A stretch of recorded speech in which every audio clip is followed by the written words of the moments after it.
Le déformateur Bend. Pour l'appliquer à un cube, on sélectionne le cube, on laisse la touche Maj du clavier enfoncée et on clique sur le Bend.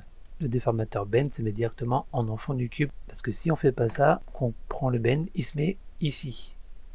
Donc il faut le glisser en dessous du cube et on voit qu'il n'est pas à la bonne taille, donc il faut le mettre ensuite à la bonne taille de l'élément. Donc c'est un peu contraignant, donc c'est plus simple. Qu'est-ce qu'on peut faire avec le Bend? On peut tordre l'objet, donc on joue sur ce paramètre.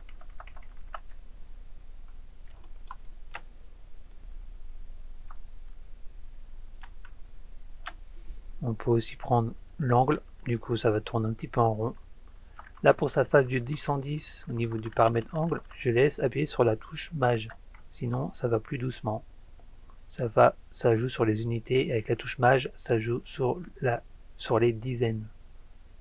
On peut aussi du coup jouer avec la taille du déformateur. Ça influence sur la façon dont se déforme l'objet. Ce qui est plus intéressant, c'est ici.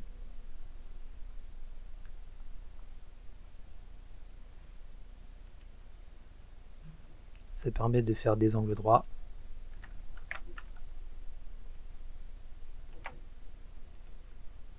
On voit que là c'est pas très joli. Ici c'est pas bien arrondi. On va sur le cube, on peut diminuer, c'est encore plus carré. Ça peut être un effet qu'on recherche, que ce soit carré.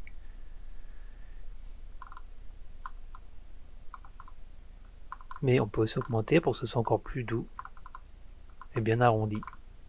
Alors pas trop quand même, hein. On voit qu'en fonction de l'inclinaison qu'on souhaite faire, de la déformation, qu'on n'est pas obligé d'augmenter partout les segments. En fait là on se rend compte qu'il y a besoin de modifier que sur un seul axe. Quel est l'intérêt de faire ça? L'intérêt c'est que on peut se dire oh, c'est pas grave, ça change rien à la déformation de laisser comme ça. Sauf que au niveau de la scène ça l'alourdit. Ça fait travailler plus l'ordinateur. Donc là forcément ça se mange un peu, mais ça peut être un effet aussi recherché. On le remet à 0. Et on peut aussi jouer sur le sens d'orientation du déformateur. Là quand on fait comme ça, finalement ça revient à jouer sur l'angle, on est d'accord. Si on joue sur cet axe là, faire un effet abstrait, c'est intéressant.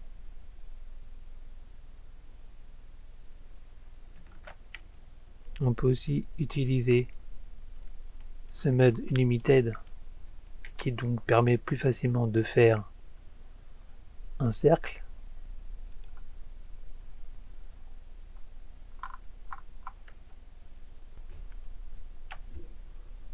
Là on va fermer la forme.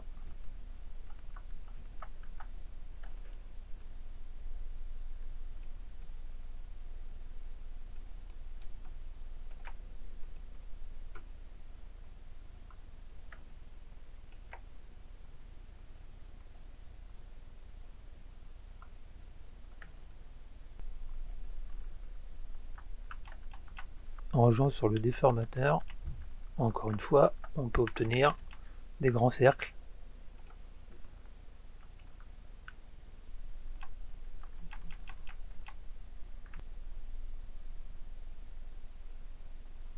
Donc on peut faire pas mal de choses intéressantes, hein, en particulier en côté abstrait.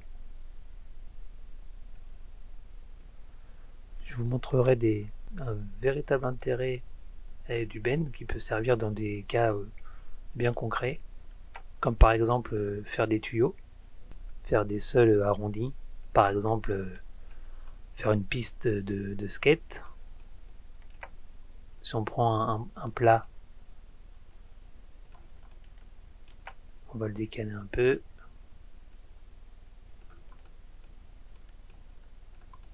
On rajoute des segments.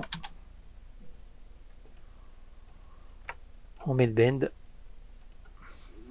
On commence à tordre. Alors évidemment, ça ne se tord pas beaucoup. Et là, pourquoi il ne se tord pas? Simplement parce que il n'est pas dans le bon sens. Donc là, sinon, là j'ai utilisé un raccourci clavier que j'ai configuré parce que c'est plus pratique que d'aller chercher toujours les icônes.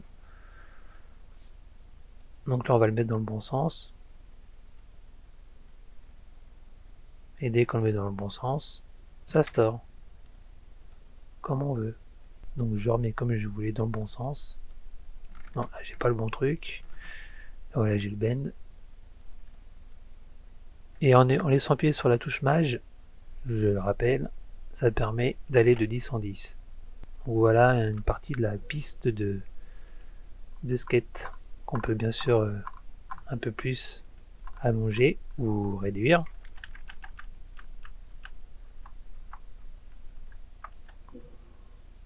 On augmente pour que ça soit plus smooth, comme dirait l'autre.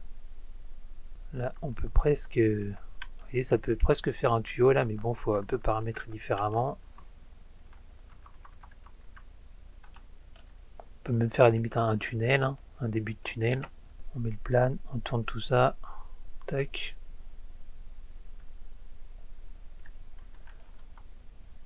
Et on a notre tunnel. Voilà ce qu'on pouvait dire sur le bend. Vous avez vu comment marche le déformateur. La plupart des déformateurs fonctionnent de cette façon. De toute façon, je vais tous les expliquer. Là, c'était le premier. N'hésitez pas, si vous avez des questions, à les poser en commentaire, à liker la vidéo pour que ça me motive à continuer, et puis à vous abonner et à partager les vidéos. Merci, à bientôt. Ciao, ciao.